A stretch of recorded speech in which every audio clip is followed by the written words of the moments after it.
घडलं हे वरिष्ठांना माहिती. बरं. म्हणजे ते आमच्यापर्यंत आम्हाला वेगळीच कारणं सांगितलं की तो प्रभाग डेंजर झालेला आहे, तिथं काही खूप मोठा प्रभाग झालेला आहे. मग जे बाहेरचे येऊन लढू शकतात ना, आम्ही का नाही? मग आम्ही जायचं कुठे, आम्ही जाब विचारायचा कुठे? बरं 9 वर्षांनी आता इलेक्शन लागल्यात, पुढचं इलेक्शन कधी लागतील परमेश्वरालाच ठाऊक.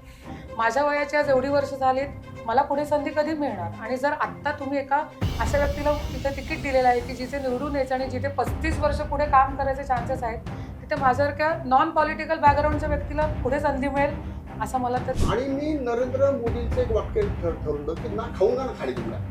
आता ना खाऊंगा ना खाली दूंगाला ह्याला थरथाळ पातलाय. जर नरेंद्र मोदींना जर मी म्हटलं, आता नरेंद्र मोदींचं वाक्य होतं ना खाऊन ना खाली दूंगा, आता भ्रष्टाचारी जर आपल्या ह्याच्यामध्ये येतोय. काल फॉर्म भरला तोपर्यंत माझ्या शेजारी शिवसेनेचे, आम आदमी पार्टीचे की आता तुम्हाला एबी फॉर्म देतो आम्ही, तुम्ही आमच्याकडनं घ्या म्हणतो. काही दिवसापूर्वी आपल्या केंद्रीय राज्यमंत्र्यांनी टीव्हीवर सांगितलं की आमच्या वतीने पुष्कर तुळजापूरकर बोलले. मग विरोधकांना जर तोंड द्यायला तुम्हाला पुष्कर तुळजापूरकर चालतो, तर मग उमेदवारी देताना का नाही चालत? मग त्यावेळेस तो क्रायटेरिया काय असतो? मी भारतीय जनता पार्टीवर नाराज नाही, पण भारतीय जनता पार्टी ही जी हे आहे, म्हणजे ह्याला काय म्हणतो, म्हणजे त्याला काय म्हणता येईल तो शब्दच मला खूप वाईट आहे, पण मला तो घेता येईना आता. पण तो घाणेरडा आहे. या लोकांनी काय केलं, भारतीय जनता पार्टी भ्रष्टाचारी करायचं कामच त्यांनी केलं. बरं, ह्या मगाची जसा हा विषय निघाला तर मी वरिष्ठांची चर्चा केली, आमदारांची चर्चा केली. आमदारांनी मला तेच उत्तर दिलं की सर्वे, हा सर्वे नक्की आला कुठून? पण सर्वे आलाय तर मग हे जे बाकीचे जे तुम्ही दिले, एससी गटातनं उमेदवार दिलाय, त्यांचा सर्वे कुठून आला?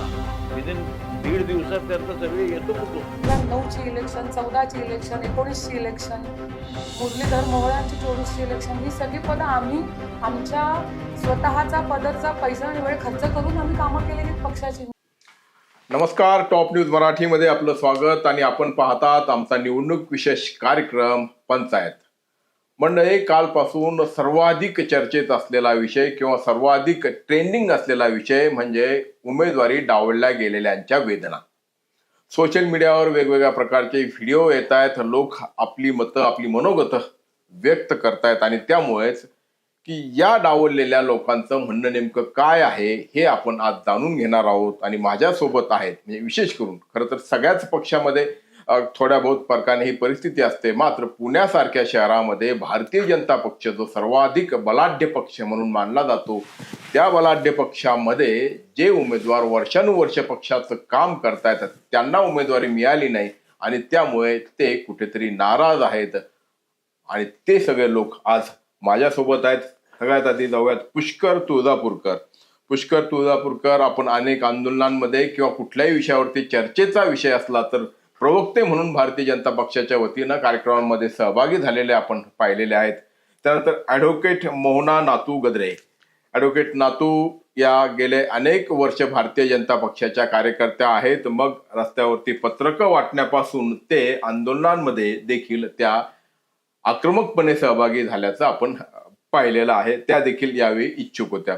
त्यानंतर सुधीर रामचंद्र अल्लाट गेले अनेक वर्ष भारतीय जनता पक्षाचं काम करतायत आणि यावेळी देखील त्यांना उमेदवारीची अपेक्षा होती, मात्र त्यांना उमेदवारी मिळालेली नाहीये, ते देखील नाराज आहेत. याशिवाय आहेत अजय दुधाणेजी. अजय दुधाणे सामाजिक कार्यकर्ते आहेत, त्याचबरोबरीनं भारतीय जनता पक्षाचं काम विशेष करून आपल्या सामाजिक कामाच्या माध्यमातून, कार्याच्या माध्यमातून, कारण व्यसनमुक्तीचं काम ते मोठ्या प्रमाणावरती करतात आणि व्यसनमुक्तीतून राष्ट्रवृद्धी किंवा राष्ट्रशक्ती वाढवण्याचं काम ते करत असतात, तर ते देखील भारतीय जनता पक्षाकडून या निवडणुकीसाठी इच्छुक होते, मात्र त्यांना देखील उमेदवारी मिळालेली नाहीये. आणि म्हणून प्रातिनिधिक स्वरूपात आपण या लोकांना इथे बोलावलेलं आहे. आपण चर्चा सुरू करणारच आहोत. त्याआधी आत्ता सध्या सोशल मीडियावरती ट्रेंडिंग असलेला एक छोटासा व्हिडिओ पाहूयात. कुचेकर नावाची ही व्यक्ती आहे, हडपसर मधून भारतीय जनता पक्षाकडून निवडणुकीसाठी उमेदवारीसाठी इच्छुक होती, मात्र त्यांना उमेदवारी मिळाली नाही. ते काय म्हणतात ते आधी पाहूयात, ऐकूयात. मी युवराज कुचेकर, भारतीय जनता पार्टीचा हडपसर विधानसभेचा झोपडपट्टी आघाडीचा अध्यक्ष आहे. जवळ भारतीय जनता पार्टीमध्ये 22 वर्ष झाले मी कार्यकर्ता आहे, एकनिष्ठेने राहतोय. पण माझा पूर्ण अन्याय झालेला आहे की डायरेक्ट आयात काँग्रेसचे उमेदवार आमच्या बोकांडे आणून ठेवलेले आहेत. आम्ही जे पक्षात काम केलेले त्याचा आम्हाला काय पक्षाने काय फळ दिलं नाही, काय नाही. आमदारांनी सांगितलं त्या मुरली अण्णा मोवळणी केले, मुरली अण्णा म्हणला की तुमच्या योगेशांना टिळकरणी केलंय. आम्ही ज्याच्याकडे न्याय मागायला गेलेले, आमच्याकडे आम्हाला काही न्याय भेटला नाही. आम्हाला फक्त निष्ठावंतांना काय दिलंय की उपऱ्या लोकांच्या संडासाचं आम्ही दिले की आम्ही जाऊन त्यांचं द्यायचं. आम्ही काय करायचं, पक्ष आम्ही वाढवलाय, काँग्रेसवाल्यांनी वाढवला नाहीये. तर पक्ष कार्यकर्ते मजबूत नव्हते का? हे अन्याय झालेला आहे ना, अक्षरशः जे झाले ना चुकीचं झालेले. मी तर काय पिटवून घेणार नाही, पण ही आपत पेटणार आहे का की बीजेपीचे जे आहेत उमेदवार ते 100% नाही 110% पडणार आहे. आणि हा शब्द माझा एका मांगाचा मर्यादा लक्ष्मी जय मांगेर बाबा, जय लवजी. तर कुचेकर हे एक उदाहरण झालं. त्यांनी आता सांगितलं की ते झोपडपट्टी सेलचे तिथले अध्यक्ष होते. गेली 20 वर्ष आम्ही इथे काम करतो आहोत आणि मला इथे उमेदवारी मिळाली नाही, मला डावललं गेलं आणि बाहेरच्या व्यक्तीला उमेदवारी दिली गेली. आता तुम्ही तुमच्या स्टोरीज म्हणजे खरं सांगायचं तर आम्ही पत्ता कापलेल्या किंवा उमेदवारी नाकारल्या गेलेल्या इच्छुकांची कहाणी इथे आपल्याला मांडायची. आपला कुणाच्या विरोधामध्ये रोष नाही, कुणाच्या विरोधामध्ये आपल्याला कॅम्पेन नाहीये. आपल्याला फक्त तुमच्या भावना इथे लोकांपर्यंत पोहोचवायच्या आहेत. सुरुवात करूयात आपण अर्थात प्रवक्त्यांपासून सुरुवात करूयात या, कारण त्यांनी कमळ चिन्ह जे आहे ते अजूनही त्यांच्या छातीवरती आहे, मनातही नक्की असेल. फक्त अपेक्षा जी होती की कुठेतरी आता यावेळी मत पेटीवरती किंवा ईव्हीएम मशीनवरती त्यांच्या नावासमोर ते चिन्ह दिसेल, ती मात्र पूर्तता झाली नाहीये. तुम्ही कुठनं इच्छुक होता आणि काय क्रायटेरिया तुमच्या प्रभागामध्ये लावला गेला उमेदवारी देताना आणि ज्यात तुम्ही बसले नाही आहात?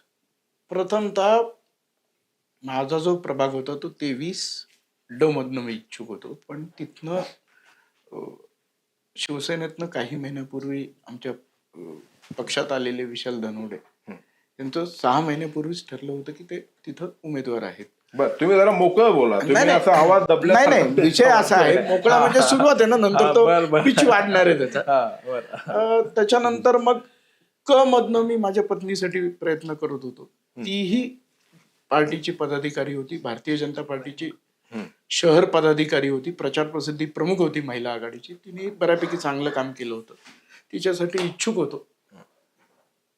तर 2012 साली मी माझ्या स्वतःसाठी इच्छुक होतो. त्यावेळेस द्विसदस्यीय प्रभाग होता, पण त्यावेळेस आमचे कार्यालय मंत्री संजय मामा देशमुख यांचं झालं होतं. त्यांच्या विरुद्ध दंगेकर होते. दंगेकर त्या मानाने प्राबल्य असलेले उमेदवार त्यावेळेस. बरोबर. नाही होतं आता एकूणच आता यावेळी काय घडलं असं थोडक्यात जर सांगितलं, कारण आपल्याला थोडं वेळेमध्ये झालंय काय की काय घडलं हे वरिष्ठांना माहिती. बरं, म्हणजे ते आमच्यापर्यंत आम्हाला वेगळीच कारण सांगितलं की तो प्रभाग डेंजर झालेला आहे, तिथं काही खूप मोठा प्रभाग झालेला आहे. मग जे बाहेरचे येऊन लढू शकतात तर आम्ही का नाही, हा माझा पहिला प्रश्न आहे. बरं, जर बाहेरचे लढतायत ना, तिथं बाहेरच्या पक्षात आणून तुम्ही आयात केलेले उमेदवार जर तिथं लढवताय, तर गेले 20-30 वर्ष संघर्ष करून पक्षाला म्हणजे ते खडकावरती कमळ उमलवलेले. तर पूर्व भागात भारतीय जनता पार्टीचं पूर्वी असं होतं की तिथं उमेदवार शोधायला लागायचा. आता इथनं बाहेरनं आणून उमेदवार उभा करतात, म्हणजे पार्टीला नक्कीच चांगले दिवस आलेत असं माझं मत आहे. पण मग तिथं ज्यांनी या लेवलपर्यंत पार्टी नेण्याचा प्रयत्न केला त्यांनी काय केले, असा माझा साधा प्रश्न आहे. माझ्यासारख्या सगळ्यांचाच प्रश्न आहे की आम्ही आमच्या अंगावर गुन्हे दाखल करून घेतलेत, आंदोलनं असतील, विरोधकांना सगळ्यात जास्ती अंगावर जर कोणी घेतले तर चर्चेच्या माध्यमातून मीच घेतले असा माझा दावा आहे अख्ख्या पुण्यामध्ये. म्हणजे अगदी आता काही दिवसापूर्वी आपल्या केंद्रीय राज्यमंत्र्यांनी टीव्हीवर सांगितलं की आमच्या वतीने पुष्कर तुळजापूरकर बोलेल. मग विरोधकांना जर तोंड द्यायला तुम्हाला पुष्कर तुळजापूरकर चालतो, तर मग उमेदवारी देताना का नाही चालत? मग त्यावेळेस तो क्रायटेरिया काय असतो? म्हणजे आम्ही फक्त सतरंजा उचलणे मी म्हणणार नाही. पक्षाचा कार्यकर्ता काम करतो, कुठल्याही पक्षाचा असेल तो निष्ठेने काम करतो. सतरंजा उचलणारे आम्ही कार्यकर्ते नाहीत, आम्ही लढणारे कार्यकर्ते आहोत. आणि आम्हाला नाही मिळालं ठीक आहे, आम्ही पार्टीच्या विचाराशी अजिबात फारकत घेणार नाही, पण ते शल्य कुठंतरी आयुष्यभर मनात लागून राहणार आहे की आपल्याला संधी असताना आपल्याला डावललं गेलं, असा विषय आहे. ऍडव्होकेट मोना, तुमच्या बाबतीत काय घडलं? कारण तुम्हालाही आम्ही अनेकदा आंदोलनांमध्ये पाहिलं किंवा अगदी विधानसभा असू द्यात, लोकसभा असू द्यात, तिथे प्रचार करताना देखील पाहिलं. आणि तुमचा मतदारसंघ किंवा प्रभाग जो अगदी शनिवार नारायणचा भाग आहे सगळा, काय घडलं? तुम्हाला आधीपासून सांगितलं होतं का, किंवा तुम्हाला अशी अपेक्षा का होती की आपल्याला यावेळी उमेदवारी मिळेल आणि मग ती डावलली गेली? नाही, खरं सांगायचं तर 2006 पासून किंवा त्याच्या आधीपासून पक्षाचं काम करतेय. आणि पुष्कर भाऊ म्हणले तसं की अतिशय ग्राउंड रूट लेवल पासून काम करत होतो. आणि एक साधारण आपली मानसिक धारणा असते की जेव्हा आपण एक चांगला परफॉर्मन्स देतो, त्या परफॉर्मन्स असेसमेंट होऊन कधीतरी पक्ष आम्हाला पुढच्या लेवलला आणून सोडेल. त्यानुसार 12 साली वाट बघितली, महिला ओबीसी आरक्षण पडलं, मी थांबले. 17 साली महिला ओपन पडलं होतं, पण आम्हाला सांगितलं मुक्ताताई आपल्या ज्येष्ठ आहेत, त्या महापौर पदाच्या उमेदवार आहेत, तर त्याच्यासाठी तुम्ही थांबा. मोकळ्या मनाने थांबलो आणि दुसऱ्या क्षणापासून त्यांचा प्रचार केला. 15 दिवस प्रचारात वावरलो. त्याच्यानंतर 9 वर्षांनी इलेक्शन लागल्या आणि तेव्हा आम्हाला सांगितलं होतं ह्याच्यानंतर तुझा क्लेम असणार आहे. बरं. आज 18 वर्ष कुठल्याही प्रकारे न थांबता अव्याहतपणेचं पक्षाचं मी काम करते. तर माझी प्रामाणिक इच्छा होती की मी जर उमेदवारी मागते, आज मला कुठलंही माझ्या मागे कुठलंही राजकीय घराणं नाही. आज महिला व्यक्तीला एका काम करायला पुरुषाचं जे बळ लागतं ते आम्ही आमच्या जीवावर कामं करतोय. तर मग जर मी मागत असेल उमेदवारी तर मला द्यायला काय हरकत आहे? अजून मी काय करायला पाहिजे की जेणेकरून मला उमेदवारी मिळायला पाहिजे होती? तर अजूनही मला हे कोड आहे की मला उमेदवारी का दिली नाही आणि माझ्या नंतर आलेल्या एखाद्या व्यक्तीला उमेदवारी का मिळते याची कारण पक्षाने सांगावीत पुढे येऊन आम्हाला. आम्ही आमच्या आमदारांना भेटायला गेलो होतो. बरं. आमदार म्हणले कोर कमिटीने तिकीट बसवलेली, मलाही काही माहित नाही. बरं. मग आम्ही जायचं कुठे? आम्ही जाब विचारायचा कुठे? बरं, 9 वर्षांनी आता इलेक्शन लागल्यात, पुढचं इलेक्शन कधी लागतील परमेश्वरालाच ठाऊक. माझ्या वयाची आज एवढी वर्ष झालीत, मला पुढे संधी कधी मिळणार? आणि जर आत्ता तुम्ही एका अशा व्यक्तीला तिथे तिकीट दिलेलं आहे की जिथे निवडून यायचं आणि जिथे 35 वर्ष पुढे काम करायचे चान्सेस आहेत, तिथे माझ्यासारख्या नॉन पॉलिटिकल बॅकग्राऊंडच्या व्यक्तीला पुढे संधी मिळेल असं मला तरी म्हणजे शक्यता तुमच्या कमी वाटते. प्रभागात आता सुरदा बापट उमेदवार असणार आहेत? येस, आमच्या प्रभागात स्वर्गीय आमच्या सगळ्यांचे आमदार खासदार नेते गिरीश बापट यांच्या स्नुषा स्वरदादे बापट यांना उमेदवारी दिलेली आहे. बरं. मग पण त्याही कामात म्हणजे मला वाटतं पद होतं ना त्यांच्याकडे, किंवा कामात लक्षात घ्या, पद असेल ना, मी काय डिनाय करत नाही, पण त्यांच्यापेक्षा माझा पक्षातलं काम हे जास्त काळापुरतं आहे. पुण्यात आज 35 वर्ष जेव्हा गिरीश भाऊ तिथे सगळी पदं उपभोगत होते, त्या सगळ्याला बळ द्यायला आम्ही कार्यकर्तेच होतो. आज भाऊंच्या 2009ची इलेक्शन, 14ची इलेक्शन, 19ची इलेक्शन, मुरलीधर मोहोळांची 24ची इलेक्शन, ही सगळी पदं आम्ही आमच्या स्वतःचा पदरचा पैसा आणि वेळ खर्च करून आम्ही कामं केलेली आहेत पक्षाची. मी तुम्हाला सांगते, आम्ही पेड वर्कर नाही होत. आज त्यावेळेला माझी सोशली पण मी मॅरिड होते, मला 2 मुली झाल्या, कुठलंही कारण न समोर आणता मी जर काम केलंय आणि आज जर माझा राईटफुल क्लेम आहे त्या पदावर, त्या नगरसेवकाच्या तिकिटावर, तर तो पक्षाने का डावलावा माझा? बरं, स्वरताताईंच्याकडून लहान वय आहे, त्यांना अजून पुढे खूप आहे आणि मी असं म्हणतच नव्हते की मला काय पुढे 20 वर्ष काम करायचं. माझी इच्छा होती, एक टर्म मिळाली, मी आनंदाने खो देऊन टाकला असता. बरं, इथे एवढे एलिजिबल उमेदवार आहेत ना, मग इथे त्यांची स्नुषेला द्यायचं काय व्हॅलिड रिझन आहे? बरोबर. म्हणजे 2 मुद्दे आपल्या लक्षात आले. एक तर म्हणजे की तुम्ही पुष्कळच्या नाही, याच्यामध्ये मला प्रभागामध्ये अजून एक सांगायचं हा. आहे. पूर्वी जेव्हा तिकीट डावललं जायचं तेव्हा आम्हाला सांगायचं की आपल्याला अटलजींचे हात बळकट करायचे, आपल्याला अडवाणीजींचे हात बळकट करायचे, तेही केले. त्याच्यानंतर आम्हाला सांगितलं की आपल्याला नरेंद्रभाई मोदींचे हात बळकट करायचे, देवेंद्रजींचे हात बळकट करायचे. मग आमचे हात बळकट कोण करणार? एक्झॅक्टली. हा प्रश्नच आहे ना. मी पक्षाचं काम इमाने इतबारे करतोय आणि करणार आहे, पण मग आमचे हात बळकट करायला कोण आहे आमच्या मागे? कोणी नाहीये. आमच्या मागे राजकीय वारसा नाहीये. माझ्या घरात मी सोडल्यास राजकारणात कोणी नाहीये. एक्झॅक्टली. म्हणजे माझी पुढची पिढी पण राजकारणात असेल का, हे आजचं बघून पुढची पिढी असेल का नसेल याच्यावर माझं गॅरंटी नाही. म्हणजे एक मुद्दा आपल्या लक्षात आला की तुमच्या प्रभागामध्ये बाहेरून आलेल्यांना उमेदवारी दिली, तुमच्या आमच्या प्रभागामध्ये प्रभागामध्ये घराण्याशाहीचा घराणेशाही विषय चालवली. जो आहे पुढे चालला. Exactly. आता सुधीरजी, तुमच्या प्रभागात नेमकं काय घडलं? आणि आपण जसं म्हटलं की ही प्रातिनिधिक अगदी, हे अगदी. संबंध पुण्यात मी भारतीय जनता पार्टीचा 92 पासूनच काम करतो. पहिल्यांदा राष्ट्रीय स्वयंसेवक संघाचा स्वयंसेवक पासून तर भारतीय जनता पार्टीचा आजपर्यंत प्रवास आहे. माझी पत्नी सौ प्रमिला सुधीर आल्हाट या 2 वेळा इलेक्शन लढल्या. 2002ची इलेक्शन लढल्या, त्यावेळी अल्पमताने पराभव झाला. 2007ची इलेक्शन लढल्या, अल्पमताने पराभव झाला. त्या मला म्हणजे भाजपचं आमचं मला दिलं नाही असं काही नाही. मला भाजपबद्दल माझी तक्रार नाही, परंतु आता जो घोळ झालेला आहे की आता ज्या आमदार अनिल भोसले यांनी शिवराव भोसले सहकारी बँक बुडवली, त्यांनी 400 कोटीचा जो घोटाळा केला, तो घोटाळाच मी बाहेर काढला. आणि घोटाळा बाहेर काढल्यानंतर तो 4 वर्ष 11 महिने 22 दिवस जेल भोगून आला. त्याची बायको त्याच्या मागे होती, म्हणजे त्या रश्मीताई, आता रेश्माताई म्हणतो मी त्यांना, आता महिला म्हणून मी त्यांना मान देतोय. त्या रेश्माताई माझ्या घरी येऊन सांगितलं की बाबा आम्हाला मदत करा त्याला सोडवण्यासाठी. संपूर्ण मुरलीधरांना, मोहोळ खासदार सगळ्यांनी मदत केली आणि मी म्हटलं आता होऊन जाईल. आणि मी सातत्याने गेली आता किती वर्ष, माझा 365 दिवस दरबार असतो. सकाळी 11ला मी लोकांच्या समस्या सोडवायला घेतो, दुपारी 3-3 वाजेपर्यंत जातो. खूप कामं करतो, भाजप म्हणून करतो. आणि मी नरेंद्र मोदींचं एक वाक्य ठरवलं की ना खाऊंगा ना खाली दूंगा. आता ना खाऊंगा ना खाली दूंगाला ह्यालाच हरताळ फासलाय. जर नरेंद्र मोदींना जर मी म्हटलं, आता नरेंद्र मोदींचं वाक्य होतं ना खाऊन ना खाली दूंगा, आता भ्रष्टाचारी जर आपल्या ह्याच्यामध्ये येतोय. म्हणजे नरेंद्र मोदींनी 15 ऑगस्टला लाल किल्ल्यावर सांगितलं ना खाऊंगा ना खाने दूंगा, जिसका खाया वापस दूंगा, जिसने लिया उसको, जिसका लिया उसको वापस दूंगा, इथं झालं. आणि हा भ्रष्टाचारी अनिल भोसले आता आला आणि गेली म्हणजे मी आतापर्यंत गेली 15 दिवसापर्यंत तो काही नव्हता. अचानक त्याचं नाव आलं की अनिल भोसलेच्या पत्नीला उमेदवारी द्यायची काय. तर मी म्हटलं मग आम्ही काय करायचं. तर ते म्हणले महाराज, मला सगळे महाराज म्हणतात. महाराज नाही, तुम्ही काय काळजी करू नका, होणार. तर मी म्हटलं मी अनिल भोसलेवर उभा नाही राहणार. मी त्यांना स्पष्ट सांगितलं की मी या भ्रष्टाचाराच्या बरोबर उभा राहणार नाही. तरी पण त्यांचं नाही आपण करू, काही नाही होईल, चेंज होईल. फक्त त्या आमच्या आमदार जे सिद्धार्थ शिरोळे आहे, या सिद्धार्थ शिरोळे यांच्या हट्टापायी हा जो मुद्दा झाला तो त्यांच्या हट्टापायी झाला. त्यांना कार्यकर्ते काही नाही, त्यांचा आता ती आमदारकी 2 वेळा भोगली, ती कार्यकर्ते जेव्हा भोगली, आम्ही पण काम केलं, आम्ही पण काही सुख दुःख भोगली. आज तुम्हाला मी सांगतो मी किती भ्रष्टाचार बाहेर काढले. मी शिवराव भोसले सहकारी बँकेचा भ्रष्टाचार काढला. अमिताभ गुप्ता सारखा जो भ्रष्ट सीपी होता आपल्याकडं पुण्याचा, त्याचा 350 कोटीची प्रॉपर्टी बाहेर काढली. किती पोलीस अधिकाऱ्यांचे, म्हणजे मी लाईनशीर सांगतो किती काम केलं. आणि ह्या माझा विरोध काय आहे की मी भारतीय जनता पार्टीवर नाराज नाही, पण भारतीय जनता पार्टीतली ही जी हे आहेत, म्हणजे ह्याला काय म्हणतो, म्हणजे त्याला काय म्हणता येईल तो शब्दच मला खूप वाईट आहे, पण मला तो घेता येईल आता. पण तो घाणेड आहे.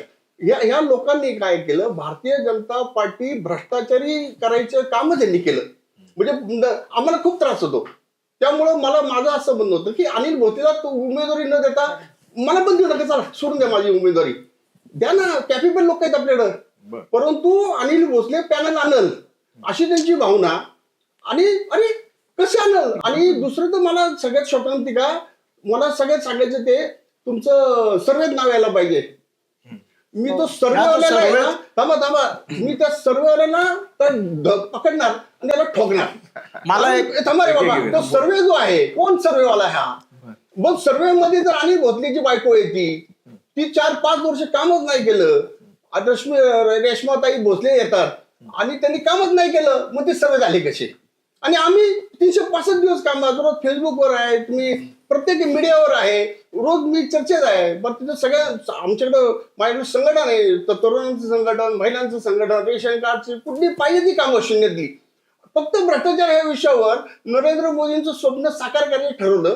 परंतु या लोकांनी, भारतीय जनता पार्टीने नाही, मी भारतीय जनता पार्टीचाच आहे, पण भारतीय जनता पार्टी शहरातले जे किडे आहेत यांनी फरदार पासला. त्यामुळं मला त्यांचा निषेध आहे.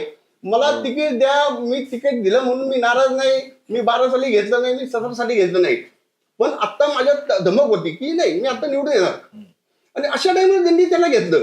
त्यामुळं मी त्याचा निषेध करून चंद्रकांत दादांना सांगितलं मी त्याच्या विरुद्ध लढणार नाही. मी आमदार शिरोळेला सांगितलं, सिद्धार्थ शिरोळेंना, मी लढणार नाही.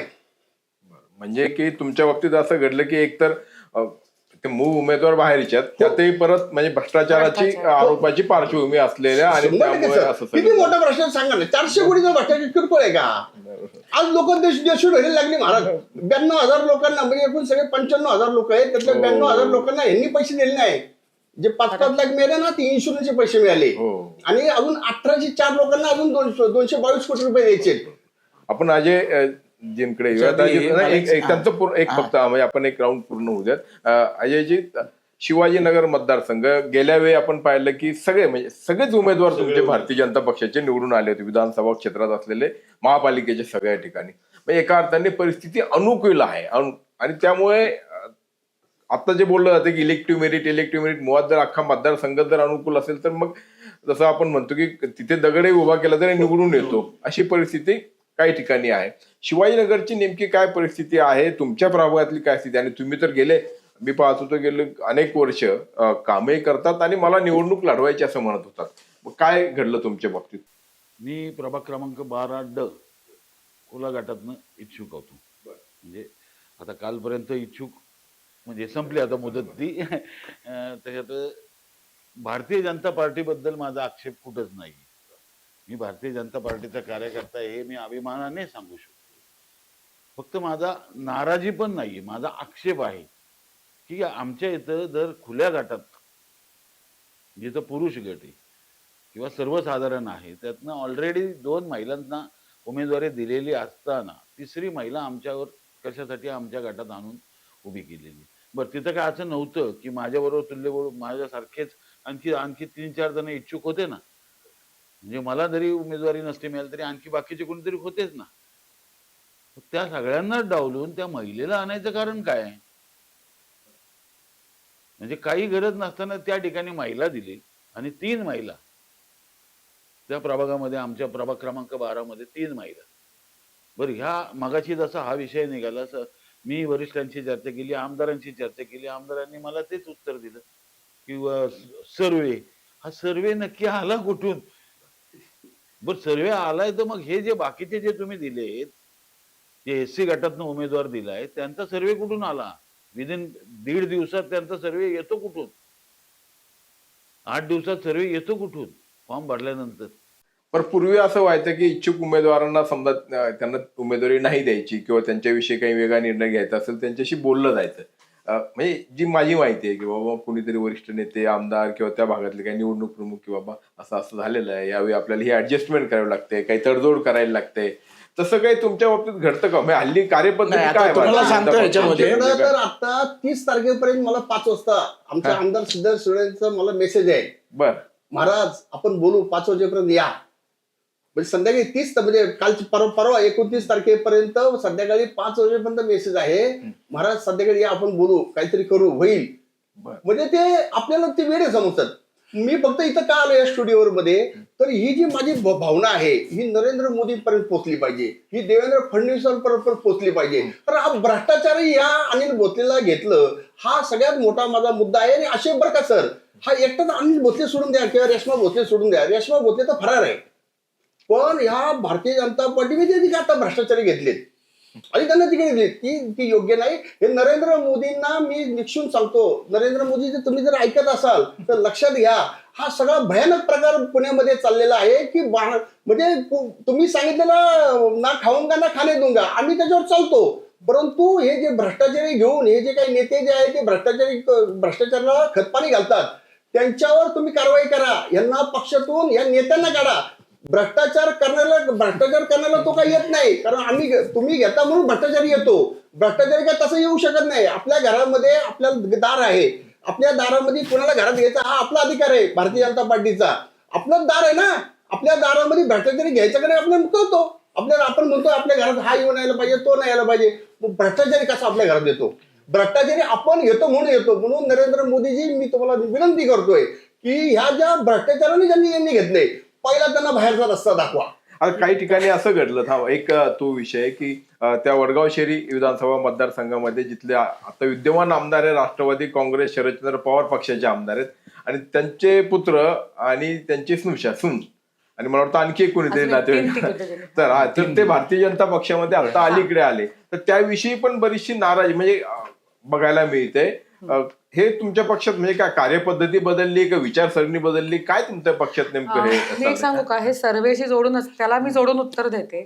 आम्हाला पण आमच्या आमदारांनी गेले 3 महिने आम्ही जेव्हा इच्छुक म्हणून भेटायला जात होतो हीच स्टोरी सांगितली होती, ताई सर्वेत ज्यांची नाव येतील त्यांना तिकीट मिळतील. सर्वे आणि सूत्र हे आजपर्यंत कार्यकर्त्याला आणि सामान्याला न उलगडणारे कोड आहे. नक्की कोण आहे ते? कोण सर्वे करतात? बरं, सूत्र तुमच्याकडे सूत्र असतात, आमच्याकडे सर्वे असतात. कोण करतं? नाही, सूत्र तर तुमच्यासारखे लोकच असतात. कम्प्लीट माय पॉइंट. तर आम्हाला सांगितलं सर्वे सर्वे सर्वे. आम्ही 2 मुद्द्यांवर बोललो होतो. तुम्ही जर असा सर्वे केला तर बापटांचं नाव अख्ख्या जगात सगळ्यांना माहिती आहे, म्हणजे महाराष्ट्रात, पुण्यात, देशात. त्या सर्वेमध्ये माझं नाव तिच्यापेक्षा कमीच येणार, ज्या तुम्ही त्यांच्या सोनबाईंना तिकीट देताय. मग हा सर्वे अशा प्रकारे तुम्ही चुकीचंच होणार आहे. जर बरं मी माझ्या हजारी भागात, माझ्या आसपासच्या भागात काम करते, पण माझी एवढी आर्थिक ताकद नाही की मी सगळीकडे जाऊन पक्षाचं काम करू शकते. आज मी माझं कुटुंब आणि व्यवसाय सांभाळून करते. मग आता जी तिकीटं दिली गेली, प्रभाग 25 मधलं बोलतेय, त्याच्यामध्ये 25A ओबीसी महिला ही व्यक्ती पक्षाची कार्यकर्ती सुद्धा नाही. मग हिचं नाव सर्वेमध्ये कुठून आलं? आम्ही जाऊन विचारलं नाही कोण. आम्हाला सुद्धा असंच झालं. आम्हाला सांगण्यात आलं होतं पहिली 3 नावं पक्षाकडे गेलेली आहेत, तुमचं नाव त्याच्यात आहे, पण मग आमच्याशी काहीच बोललं गेलं नाही. बरं आम्ही काय म्हणत होतो, आम्हाला सांगा ना की तुम्हाला नाही मिळणार आहे ना. आम्हाला स्पष्ट सांगितलं असतं तर मी आनंदाने थांबले असते की नाही ठीक आहे, तुमचा जो निर्णय असेल ते मान्य. आम्हाला तुम्ही 30 तारखेपर्यंत, शपथ सांगते, 30 तारखेला काल सकाळी 10 वाजता आम्ही व्हॉट्सअप ग्रुपवर शेवटी विचारलं आपल्या इथले कोण आहेत फायनल उमेदवार. तुम्हाला आमची एवढी भीती वाटते का? आम्हाला तुम्ही गृहीतच धरत नाही की आम्हाला कळवायची तुम्ही तसदी घेत नाही. रात्री 12:30ला एबी फॉर्म देताय तुम्ही यांना, नगरसेवकाच्या उमेदवारांना. ते जाऊन तुमचं इच्छा का आम्हाला काहीच कळू नये, आम्ही काहीच करू नये. याच मुद्द्याला धरून मला सांगायचंय, मला अनेक म्हणजे इच्छुक उमेदवारांचे फोन होते का. आता मी प्रचार प्रसिद्धी प्रमुख आहे पुणे शहराचा. पार्टीची काय लाईन आहे की दरवर्षी म्हणजे दर इलेक्शनला उमेदवारांची यादी माध्यम विभागाकडे दिली जाते, माध्यम विभाग ते प्रसिद्ध करते. मग ह्या ज्या उमेदवार दिल्या ह्या अशा चोरून लपून का दिल्या? द्या ना तुम्ही यादी, बरोबर ना. तुमच्या मनात जर काही नाहीये ना, तुम्हाला माहिती आहे ना की हेच उमेदवार आहेत, द्या ना, सांगा ना की हे उमेदवार आहेत, यांचं तुम्ही काम करायचं, आम्ही करू ना काम.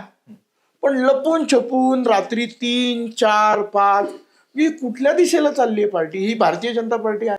म्हणजे आम्ही जे काम करतोय ना ती भारतीय जनता पार्टी नाही, कुठल्या तरी वेगळ्याच पक्षाचं काम. हे कोण चाललंय घेऊन? म्हणजे आता पुन्हा तो प्रश्न मग कुठल्या देशाला तुम्ही जे म्हणताय की मग हे जे पुण्यातले कारभारी आहेत त्या पक्षाचे, मग त्याच्यामध्ये 4-5 नाव येतील, मग काय केंद्रीय सगळीकडे नुसतं पुण्यापुरतं नाही, हे सगळीकडे चालतं. नाही आपण आता लाज वाटते. आपण पुण्यापुरतं टीव्हीवर बघताना लाज वाटते हो की आपण ह्या पक्षाचे कार्यकर्ते आहोत का. नाही आम्हाला बरं का सर, खरंच लाज वाटते. भारतीय जनता पार्टीची लाज वाटत नाही. आणि प्रत्येक पक्षामध्ये हे घडते आणि आपला मूळ मुद्दा जो आहे तो भरकटला नाही पाहिजे. आता आपला मूळ मुद्दा काय चाललेला आहे, तर लाज वाटायचा काही संबंध नाही. लाज वाटते म्हणजे की अरे काय चाललंय? भारतीय जनता पार्टी ऐका ना, ही आपल्या ऐका ना, भारतीय जनता पार्टीमध्येच लोकशाही आहे. बाकी इतर पक्षांमध्ये लोकशाही नाही, तो कोणतरी पक्ष आहे. भारतीय जनता पार्टी लोकशाही आहे. मी माझी बाजू मांडू शकतो. मी भारतीय जनता पार्टीच्या कार्यकर्त्याच्या विरुद्ध, नेत्याच्या विरुद्ध मी तक्रार देऊ शकतो. हा भारतीय पार्टीचा गुण आहे. भारतीय जनता पार्टी अशी लुचूपुची नाहीये. परंतु त्याला असं म्हणजे कसं त्याचाही गेम केला जातो ना. तुमच्या ते अमोल बालवडकर विधानसभेला लढायचं म्हटले आणि मग त्यांनी काय, आणि आता त्यांना म्हणजे बरं तो तुम्ही कुठलाही सर्वे काढा किंवा आणखीन काय करा, तर क्षमता असलेला उमेदवार तुमच्याकडे का डावलला जातो असा प्रश्न तुम्हाला पडत नाही का, असं मला म्हणतो. की अजयजी तुम्ही बोला जरा. क्षमता असलेला उमेदवार का डावलला जातो याचं कारण जास्त करून वरिष्ठ आणि तो सर्वे. पुन्हा एकदा मला तेच सांगायचं वाटतं की सर्वे कुठल्या सर्वे मधनं येते हे. त्याच्यामध्ये सर असं आहे, आता त्या अमोल बालोडकरच्या बाबतीत काय कुठला सर्वेचा विषय येऊ शकत नाही असं मला साधारणपणे वाटतं. काय नाही पुढं तो आपल्याकडे प्रतिस्पर्धी होऊ शकतो. त्यामुळं काय होतं की प्रत्येकाला डावललं जातं. ज्या टायमाला मी जसं 12 साली मी जेव्हा उभं राहायचं ठरवलं, तेव्हा मटकरींनी मला सांगितलं, विकास मटकरी आपल्या शहराचे अध्यक्ष केले, आमच्यामुळे ते अध्यक्ष झाले, हे मी सांगायला आम्हाला बरं वाटतंय. परंतु विकास मटकरीने जेव्हा कळलं की मी जेव्हा आंदोलनातून मग मी तयार झालो, माझ्याबरोबर सगळी कार्यकर्त्याची मोठी फळी असायची, मला वाटलं की पुढं आपण काहीतरी होईल. म्हणून त्या विकास मटकरींनी काय केलं, मला 12 साली म्हणलं तू इलेक्शन लढू नको सुधीर, मी तुला शिक्षण मंडळात सदस्य करतो. त्यांनी शिक्षण मंडळ दिलं नाही का, आई दिलं नाही. शेवटी आता त्याचा तुम्हाला तो परिणाम माहिती आहे. त्यांनी मला इलेक्शनचं तिकीट दिल्यामुळे जो परिणाम झाला तो परिणाम त्याला माहिती झालाय. माझं म्हणणं तेच आहे की जसं आता तुम्ही पठारे साहेबांचं बोलले की आमदाराच्या घरात 3-3 तिकीट आहेत, ते दुसऱ्या पक्षाचे. तर काय आलायचं ते तिथं प्रत्येक जण काय करतो की आता मला निवडून यायचंय. मी आता बघा, पठारे पूर्वी भारतीय जनता पार्टीत होती, नेमके इलेक्शन लागली शरद पवारांच्या पक्षात गेले आणि तिथं झाले, तुतारी वाजवली त्यांनी, त्यांची वाजली तुतारी. आता त्यांना कळलं की आपल्या तुतारी हवाच नाही, तुतारी वाजवू शकत नाही तिथं, ते ज्या भागात राहतात. जसं आम्ही सांगतो की आमच्या भागात आम्ही भारतीय जनता पार्टी वाढवली, आम्ही करतो आणि करणार, तसं त्यांचे दम नाही ना, त्यांची तुतारी फुकण्याची दम नाही. त्यामुळे त्यांनी तुतारीतली कार्यकर्ते त्यांची मुलं बाळ सगळी आमच्याकडे पाठवली आणि आमच्या मुलाबाळांची राखरांगोळी केली. म्हणजे आमची मुलं बाळा आता कुठं ती त्यांचा प्रचार आहे, जी तुतारी त्याची तुतारी बी वाजवली त्यांनी आणि आता ते परत ते भारतीय जनता पार्टीचं त्याच्याच मागे करायचं. हा जो मुद्दा चाललेला हा वरिष्ठ नेत्यांच्या लक्ष द्यायला पाहिजे. म्हणून मी तुम्हाला काय सांगितलं सर, हे खालच्या लेवलला होणार नाही सर, बरं का अरुणजी, हे खालच्या लेवलला होणार नाही. ज्या दिवशी केंद्रीय समिती ह्याच्यावर लक्ष घालेल, म्हणजे नरेंद्र मोदी भाई लक्ष घातले पाहिजे, अमित शहानी लक्ष घातलं पाहिजे, अध्यक्षांनी लक्ष घातलं पाहिजे, तरी सुधरल. बरं, आर्थिक मुद्दा किती आहे हो? म्हणजे तुम्ही बऱ्याचदा असं विचारलं जाऊ शकते तुझी आर्थिक क्षमता काय, म्हणजे हा एक भाग असतो बघा निवडणूक लढण्याचा. तर आता एवढा मोठा 1.5 लाखाचा प्रभाग आणि मग आर्थिक विषय काय? इलेक्शन मध्ये तुम्हाला विचारलं होतं का आर्थिक क्षमता काय? विचारलं होतं ना आर्थिक. मला तेच विचारायचे की या सर्वेचे पॅरामीटर्स काय. नाही, ते- ऐका, एक मिनिट. सर्वेचा विषय आपण ऐका ना, मला बोलू हा द्या. विषय की आर्थिक विषय हा निकष असतो का, आणि त्याविषयी तुम्हाला काय सांगण्यात आलं, तुम्ही त्यांना काय सांगितलं, तुम्हाला आमच्याशी स्पष्ट विचारलं? अशी काही चर्चा कधीच केली नाही. असं आमदारांनी. कोणी म्हणजे स्पष्ट खरं असं आहे बघा, कसं असतं सर ह्याच्यामध्ये असं झालं, बावनकुळे साहेब पुण्यामध्ये आले होते. बरं. पुण्यामध्ये आल्यानंतर आमचे आमदार सिद्धार्थ शिरोळे त्यांना भेटले. तर त्यांनी असा स्पष्ट आदेश दिला होता, ह्यावेळेस आर्थिक निकष बघू नका, आपली पार्टी मोठी आहे, बरं. आपण त्यांची सगळी मदत करू. आणि तरी तुम्ही आर्थिक निकषावर कुठलाही उमेदवार समजा कॅपेबल सुधीर आलाट असतील कॅपेबल, पण त्याच्यावर आर्थिक परमिशन म्हणून त्यांना डावलू नका, असा तो होता ना. आम्हाला कधी विचारलं नाही. ऐका ना, आता भारतीय जनता पार्टी जगामधली 1 नंबरची पार्टी आहे, त्यामुळं पैशाचा प्रॉब्लेम नाही, काय नाही, त्यांना काही अडचण नाही. म्हणजे पैसे विचारले असेल कोणाला तर मला तर नाही, म्हणजे आमच्या भागात तर हा जो विषय आला कोण म्हणत असेल की आम्हाला आर्थिक निकषावर नाही, फक्त आमचं मत एकच होतं की बाबा जे कार्यकर्ते जे खालपासून वरतीपर्यंत ज्यांनी काम केलंय, म्हणजे खूप वर्ष काम करतात, ताईंनी केलं, पुष्कर भाऊंनी केलं, दुधाने साहेब करतात, सगळं वेगवेगळ्या क्षेत्रात करतात, त्या क्षेत्रातल्या कार्यकर्त्यांना न्याय द्यायला पाहिजे. आता काय होतं, एकच जो वर्ग आहे तोच मोठा होतो, हा कार्यकर्ता जातो. आता माझे 5 वर्ष जातील, 5 वर्षामध्ये नवीन कार्यकर्ता, हा दम माझा राहील का? तो आता मी ठेवलाय 12 सालापासून मी तुझा ठेवलाय, पण पुढे सगळ्यांना राहील का? हा नाही महत्वाचा मुद्दा आहे सर. नाही, आणि मग कसं की हा बोला अजयजी. आता सुधीरजी जसं बोलले ना की आम्ही पक्षाची ताकद आहे, नुसता आर्थिक मुद्दा नाहीये, तर लोकप्रियता सुद्धा, पक्षाची जी लोकप्रियता वाढतीये. म्हणजे मी तुम्हाला सांगेल की मुरली अण्णांच्या इलेक्शनच्या वेळेस शिवाजीनगरमध्ये सगळ्यात कमी लीड आमचं 3,000 3,500च्या आसपास होता. त्याची दखल घेतली गेली, सगळे खडबडून जागे झाले, आणि नंतर विधानसभेची 6 महिन्यांनी निवडणूक लागली. आम्ही सगळ्यांनी खांद्याला खांदा लावून, हे शिवाजीनगर मतदारसंघातच येतं, खांद्याला खांदा लावून दिला. 38,400 मतांनी आमदार सिद्धार्थ शिरोळे निवडून.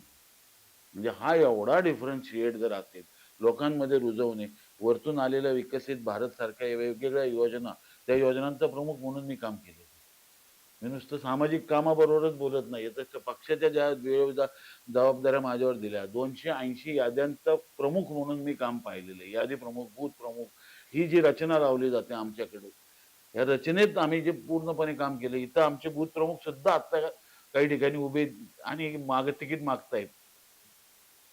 इतकी रचना सुंदर पद्धतीने राबवली गेली, आणि ही नुसती फक्त शिवाजीनगरमध्ये नाही, तर संपूर्ण शहरामध्ये राबवली गेली.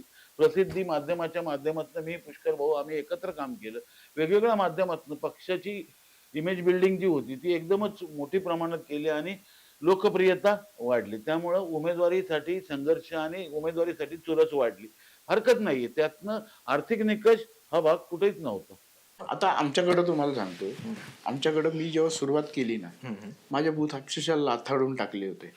पण मुरली अण्णांच्या आणि हेमंत भाऊंच्या दोन्ही इलेक्शनला, म्हणजे पोटनिवडणूक आणि ह्याला, पोटनिवडणुकीला तर अख्ख्या कसब्यामध्ये विपरीत परिस्थिती असताना, म्हणजे त्यांच्या भागात जिथं मार्जिन मिळायला पाहिजे तिथं मिळालेलं नव्हतं, पण माझ्या भागातनं मी लीड दिलं होतं. बरोबर आहे, तिथं फक्त काँग्रेसचं प्राबल्य होतं, ते मोडून काढलं ना. त्याला मला ताकद नाही का लागली, मी म्हणजे किती जणांना अंगावर घेतले, लिटरली अंगावर घेतलेले, काट्या खाल्लेत, लोकांच्या मार खाल्लेला आहे, पण तो पक्ष जिवंत ठेवलाय.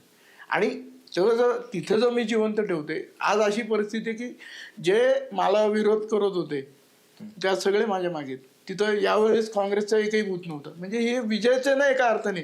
मग अशा कार्यकर्त्याला जो तुम्ही बळ फक्त त्याच्याकडे पाहिजे, म्हणजे आर्थिक निकष हा भाग सोडून द्या, आर्थिक निकष हा व्यावहारिक भाग झाला, पण तिथं तो पक्ष त्यांनी किती जगवलाय. म्हणजे भारतीय जनता पक्षाला सच्च्या कार्यकर्त्याची गरज उरली नाही असं साधारणपणे म्हणता येईल का? कारण एकीकडे म्हणताना म्हणजे तुम्ही बावनकुळेंचं उदाहरण दिलं की त्यांनी म्हटलं की आपल्याला आम्ही बाहेरचे लोक का घेतो, तर तिथे माणसं तर पाहिजे आम्हाला शेवटी निवडून येणं किंवा तो आकडा गाठणे, ते बहुमत मिळवणं याच्यासाठी. तर पण हे आहे का खरोखर, हे वास्तव का मी काय? खरं सांगू का, खरंच हे आहे आता वास्तव आहे असं या उमेदवारीच्या देण्यावरनं असं जाणवतंय. बरं. कारण लक्षात घ्या, भारतीय जनता पार्टी हा हे म्हणलं तसं कार्यकर्त्यांचा पक्ष आहे. आज 2 खासदारापासून आपलं तिसऱ्यांदी सरकार येणं हा कार्यकर्त्यांमुळे झालेला बदल आहे आणि कार्यकर्ते हे पक्षाला चालवतात. मग जर कार्यकर्त्यांमधनं उमेदवारी मागत असतील तर कार्यकर्त्यांमधनं न देता तुम्ही कोण बाहेरचा उमेदवार देणं, घराणेशाही चालवणं, श्रीमंत माणसाला देणं हे निकष चालेल. आता लक्षात घ्या, माझ्या प्रभागामध्ये सगळ्यात सेफ वॉर्ड म्हणून प्रसिद्ध आहे. तिथे पक्ष प्रयोग करू शकतो आरामात, कारण तिथे तुम्ही म्हणता तसं दगड उभा केला तरी भाजपचा माणूस येऊ शकतो. आज जर माझ्यासारखी सर्वसामान्य घरातली व्यक्ती तिथे उमेदवारी मागत होती, माझी तयारी होती 24 तास पक्षाला देऊन नगरसेवक झाल्यावर काम करायची, तर पक्षाने का नाही दिली? पक्षाने का तिथे घराणेशाही चालवली? म्हणजे याचा अर्थ काय, पक्षाला माझ्यासारखी कार्यकर्ती थांबली काय आणि राहिली काय, फरक पडत नाही. पण आणि आता गंमत अशी आहे की तुम्ही लोक दुसऱ्या पक्षात जाऊन, कारण नाही जाणार मी. तुम्हाला आता मिळालं, आले असतील ना काय असं? आले होते ना. कारण सगळे आले होते. अरुणजी मला उमेदवारी डावलली नाही. मला उमेदवारी देण्यासाठी ते पूर्णपणे प्रयत्नात होते. मी उमेदवारी घेतली नाही, कारण मी ज्या अनिल भोसलेला, माझे आमदार जो राष्ट्रवादीचा आहे त्याला मी आत टाकलं होतं, त्या अनिल भोसले बरोबर मी त्याचं पत्र घेऊन फिरायचं. माझ्या बायकोचं त्याचं, माझी बायको प्रमिला सुधीर आल्हाट आणि अनिल भोसले घ्या पत्र, रेश्माताई भोसले यांचं पत्र वाटत, हे लाज वाटण्यासारखं आहे ना. आणि भयानक आहे प्रकार. कसं करू शकतो? म्हणजे काय, मला कुठली एथिक्स आहे? बरं. आणि दुसरं म्हणजे दुसरे मला तुमच्या समोर ऑप्शन सांगतो तुम्हाला. मला ज्यांना मी 30 वर्ष अंगावर घेतलं होतं, बापट साहेबांच्या पासून रवींद्र दंगेकर यांचा 2दा फोन आला, बर तू ये, तुला तिकीट देतो. अरे म्हणलं कसं, म्हणलं त्या अंगामध्ये भाजप आहे. ते म्हणलं या जन्मात तरी बाहेर पडणं शक्य नाही, इथून पुढेही पडणार नाही. मी भाजपचाच उमेदवाराचं काम करतो, मी कमळ लावून फिरतोय. मला लोक शिवाय घालतात, लाज आहे का तुला, हे लावून फिरतोय. म्हणलं हे मरेपर्यंत इथे. ही निष्ठा आहे, ही इथं बसणारे कुठलाही कार्य, भले यांनी अपक्ष भरला असेल, दुसऱ्या पक्षात नाही जाणार. मी सांगते ना, आम्हाला एनसीपीतनं विचारणा झाली होती. 29 तारखेला रात्रीपासून सगळे पक्ष टटोलत होते, कारण प्रभाग 25 मध्ये दुसऱ्या पार्टीचं कोणी कामच करत नाही. पण जेव्हा असे फोन जरी आले ना, तरी मी म्हणलं हो, मी संघाच्या मुशीतनं वाढलेली आहे. कमळ चिन्ह, इंजिन, असा कुठलाही विचार डोक्याला शिवत पण नाही. वाटलं तर स्वतःसाठी अपक्ष भरीन, पण दुसऱ्या पार्टीत कधी जाऊ शकतो. मला तर काल दुपारपर्यंत, काल फॉर्म भरला तोपर्यंत माझ्या शेजारी शिवसेनेचे, आम आदमी पार्टीचे, की आता तुम्हाला एबी फॉर्म देतो आम्ही, तुम्ही आमच्याकडनं घ्या. म्हटलं नाही, जोपर्यंत माझं वरिष्ठांशी बोलणं होत नाही किंवा मला भाजप सोडायचीच नाही, कारण माझा उमेदवारीवर आक्षेप होता, मी नाराज नव्हतो. बरं. आता शेवटचा म्हणजे सगळ्यांसाठी कॉमन प्रश्न आहे, कारण एक फक्त आपल्याला सांगतो, आमच्याकडे एक म्हण आहे, म्हणजे तुम्हाला पण माहिती असेल, दिसलं कमळ घाल पाणी, दिसला झेंडा मार सलाम. त्या तत्वापासून आम्ही, म्हणजे मी किंवा इथं बसलेले माझ्या मताशी सहमत असतील. पण आता कार्यकर्ते म्हणून तुम्ही पाणी घालायला तयार आहात, सलाम घालायला तयार आहात, पण आता लोकांच्या मनातनं हा पक्ष उतरत चाललाय ना, हे असं जे काही घडतंय तुमचं, तर त्याचे परिणाम भोगायला लागतील. आणि तोच माझा शेवटचा प्रश्न आहे की तुम्ही भले पाणी घालत राहा, पण तुमच्या आसपास त्या पाण्यामध्ये तो चिखल एवढा दाटायला लागलाय की तो शेवटी कमळ खाली जायला लागला आणि चिखल वरती यायला लागला, उडायला लागला. आणि लोकांपर्यंत ज्यावेळेस हा चिखल पोचायला लागला, त्यावेळेस लोकांच्या मनामध्ये प्रश्न निर्माण झाले. आणि मग हे लोक तुम्हाला का म्हणून निवडून देतील? ठीक आहे, तुम्ही नाही, मी तुम्हाला म्हणजे तुमच्या पक्षाला. तर तुम्हाला हे पटतंय का? तुम्हाला असं वाटतं की लोकांच्या मनामध्ये देखील आता याचा परिणाम मनावरती होणार आहे, आणि मनावर झालेला परिणाम हा मतामध्ये देखील आपल्या रूपांतरित 100% होणार सर. याचा परिणाम का होणार ते मी सांगतो. आमच्या बघा, मी प्रभाग क्रमांक 7 पर्यंत बोलतो. प्रभाग क्रमांक 7 मधली आजची जी स्थिती आहे, त्या स्थितीचा परिणाम होणार.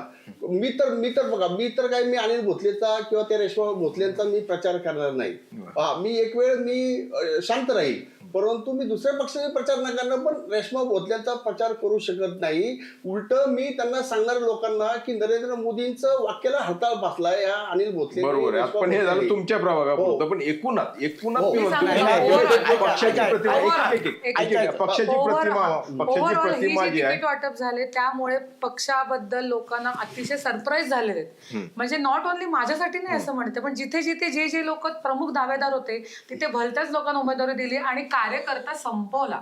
जे कार्यकर्ते काही मनात विचार ठेवून, आशा ठेवून काहीतरी मला पक्षातनं नेतृत्व करायला मिळेल, समाजाचे प्रश्न सोडवता येतील, त्या लोकांना जर आयुष्य 30-30 वर्ष 35 वर्ष काम करून जर पक्ष दखल सुद्धा घेत नसेल, त्यांच्याबद्दल विचार सुद्धा करत नसेल, तर तो कार्यकर्ता पक्षाने संपवला. आणि लक्षात ठेवा, हे कार्यकर्तेच पक्ष चालवत असतात. हे कार्यकर्ते हजारी भागात फिरतात. आम्ही लोकांची नावं शोधून देतो, लोकांना फोन करून बूथला बोलवतो, मतदान करायला लावतो, हात धरून जातो, व्हीलचेअर घेऊन जातो. आज जर हा कार्यकर्ता नाराज असेल ना, तर ह्याचा सगळ्याचा इलेक्शनच्या आउटकमवर नक्की परिणाम होणार. कितपत होईल, किती होईल, पण वाईट परिणाम जरूर होणार. प्रत्येक प्रभागाची समीकरणं ही वेगवेगळी आहेत. कारण समोरचा जो पॅनल आहे त्याच्यावर सुद्धा बऱ्याच काही गोष्टी डिपेंड करणार आहे. नाही पण आता आपण म्हणताय ना, एकूणच दिलेल्या उमेदवारीबद्दल नाराजी प्रत्येक ठिकाणी आहे. पक्षाची म्हणजे एकूण हा पक्ष असा कसा वागतोय असा प्रश्न. आता मी माझ्या प्रभागापुरतं बोलेल, प्रभाग क्रमांक 12 मधलं बोलेल, की तिथं दिलेल्या उमेदवारीवर निश्चितपणे नाराजी आहे आणि याचा परिणाम निश्चितपणे मतात होणार. नाही आता म्हणून आम्ही ह्या टॉप न्यूजच्या तुमच्या चॅनलच्या माध्यमातून विनंती करतो नरेंद्रभाई मोदींना की हे जे पक्षाचं म्हणजे काय म्हणतो अधोगती व्हायला नाही पाहिजे, तर तुम्ही लक्ष घाला.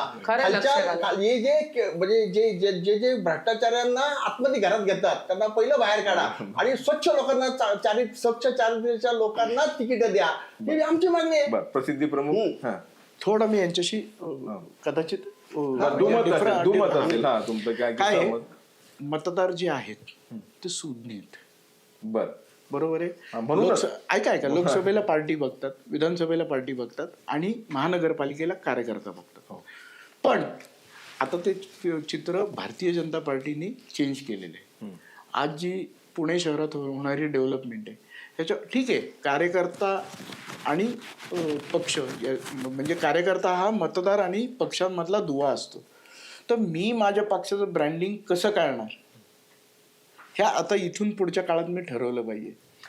ऐका लक्षात आलं. पण आपण कसं आहे की तुम्ही ते सगळं पुन्हा माझा मुद्दा मी माझ्या वरिष्ठांकडे मांडली. ठीक आहे, पण तुम्हाला असं वाटतं का पुण्यामध्ये भारतीय जनता पक्षाचे 125 नगरसेवक निवडून आणणार हा जो दावा भारतीय जनता पक्षाने केलेला आहे तो पूर्णत्वाला जाईल असं तुम्हाला वाटतं? 100% जाईल. 100%. भारतीय जनता पार्टीची क्रेज आहे आज, म्हणून तर सगळे उमेदवार सगळ्या आमच्याकडे आहेत ना भारतीय जनता पार्टीमध्ये. ती क्रेज जर नसती तर भारतीय जनता पुढे आलं नसतं.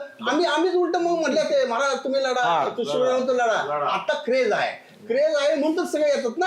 त्यामुळं भारतीय जनता पार्टीचे मी तर म्हणतो 100% 105 पण निवडून येऊ शकतील अशी स्थिती आजची आहे. म्हणजे आमचा भारतीय जनता पार्टीतल्या उमेदवारीला किंवा काय म्हणतो म्हणजे निवडून येण्याची शंका नाहीये. आपला जो मुद्दा चाललेला आहे की भारतीय जनता पार्टीमध्ये अशी जी काही कुठली घुसखोरी झाली आणि जे सर्वसामान्य कार्यकर्ते जे सगळे आपले असे लावून बसतात डोळे की मला मिळत आणि ते ऐन टायमाला त्यांना अशी निराशा करतात, त्यांचा विषय चालला. पक्ष आमची आई आहे, बरोबर आहे. आई जर काय म्हणजे मला जर मी हट्ट करत असेल आईचं, आईने नाही पुरवलं, मी तक्रार आईकडे करीन. पक्ष आमची आई आहे, बरोबर आहे. मी बाहेरच्यांकडे जाऊन तक्रार नाही करणार, मी बाहेरच्यांकडे जाऊन माझ्या आईचं कौतुकच करणार. ठीक आहे, पण आता पक्ष तुमची आई आहे, मतदार तुमचा मायबाप आहे आणि ते काय करतात बघूयात आपण. कारण शेवटी ते ठरवणार आहे आणि अतिशय सौम्य शब्दामध्ये, म्हणजे खरं तर एवढा आघात सोसू नये, अतिशय सौम्य शब्दामध्ये यांनी यांच्या भावना व्यक्त केल्यात. खरं तर आपण राज्यभरात जे बघितलं कुठे कुठे तोडफोड झाली, कुठे काय जाळपोळ सारखे प्रकार झाले आणि भारतीय जनता पक्षामध्ये म्हणजे ते तुम्ही म्हणा काय, पण आता ही संस्कृती जी नवीन रुजते आहे तर ते कशाचा परिणाम आहे याचं आत्मचिंतन करण्याची निश्चितपणे वेळ आलेली आहे. आणि तुम्हाला यावेळी संधी मिळाली नाही, पुढच्या वेळी मिळेल किंवा आणखी तुमच्या राजकीय भवितव्यासाठी आम्ही काय करू शकतो तर केवळ शुभेच्छा देऊ शकतो. आपण आमच्या व्हिडिओमध्ये आलात आणि अगदी दिलखुलासपणे आपल्या भावना व्यक्त केल्यात, त्याबद्दल मनपूर्वक धन्यवाद. तुमची car, electric panel, data server आगीपासून सुरक्षित आहे का?